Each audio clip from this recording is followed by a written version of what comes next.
Cabinet meeting తర్వాత మంత్రి అశ్విని వైష్ణవ్ మీడియాతో మాట్లాడుతున్నారు. లైవ్ లో చూద్దాం. That is equivalent to planting 27 lakh trees.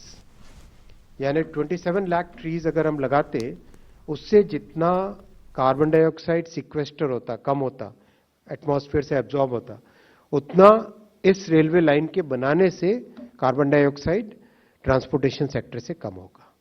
So that's why it is equivalent to planting 27 lakh trees. 31 lakh human days का एम्प्लॉयमेंट इससे जनरेट होगा और 149 करोड़ लॉजिस्टिक्स कॉस्ट देश की बचेगी. सेकेंड मैं पॉइंट आता हूं भव्य रसायन स्कीम. हम सब जानते हैं कि इकोनॉमी में there are certain industries which are foundational industries. जैसे steel industries are foundational industry, chemical industries are foundational industry, semiconductor industries are foundational industry. Foundational industry का इंपॉर्टेंस इसलिए होता है that foundational industry supplies material to many other industries. अगर आपके पास देश में एक फाउंडेशन इंडस्ट्री स्ट्रांग है तो उस फाउंडेशन इंडस्ट्री पे you can build many other industries.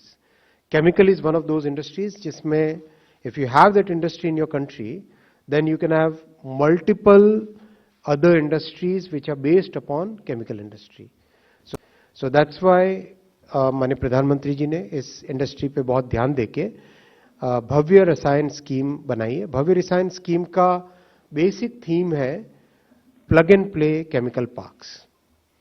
Plug and play chemical parks time tested strategy है, दुनिया के कई देशों ने की है ये. और इस स्ट्रैटेजी में केमिकल में कॉम्प्लेक्सिटी आती है एनवायरमेंटल इश्यूज के कारण.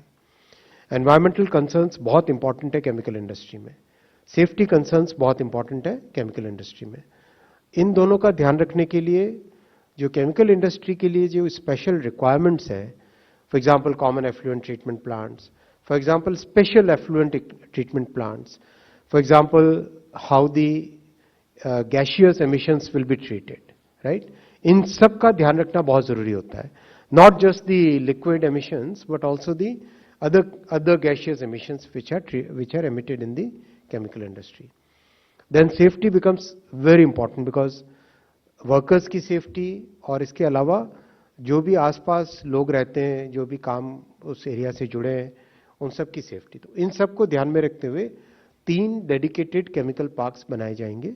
These 3 dedicated chemical parks will basically be selected through a challenge mode. जो स्टेट गवर्नमेंट जिस तरह से परफॉर्म करेगी और जिस तरह से अपना इनिशिएटिव लेगी उसके बेसिस पे ये केमिकल पार्क्स डिसाइड होंगे. And once these chemical parks are decided, 1000 crore rupees तक का हर एक chemical park को support दिया जाएगा.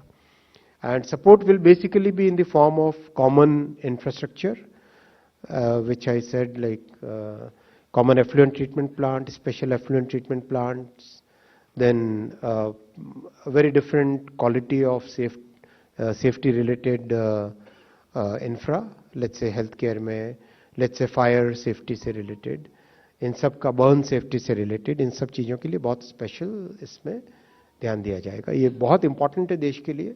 माननीय प्रधानमंत्री जी का जो आत्मनिर्भर भारत बनाने का संकल्प है और जो भारत का बहुत बड़ा विकसित भारत बनाने का जो बहुत बड़ा that big goal that we have taken for a country, उसमें आप देख रहे हो step by step, whether it is semiconductors, whether it is chemicals, whether it is biopharmaceuticals, whether it is digital agriculture mission, इन सब चीज़ों का step by step एक एक करके वो सारी चीज़ें तैयार हो रही है जो कि बेसिकली विकसित भारत बनाने के लिए देश को तैयार करती है.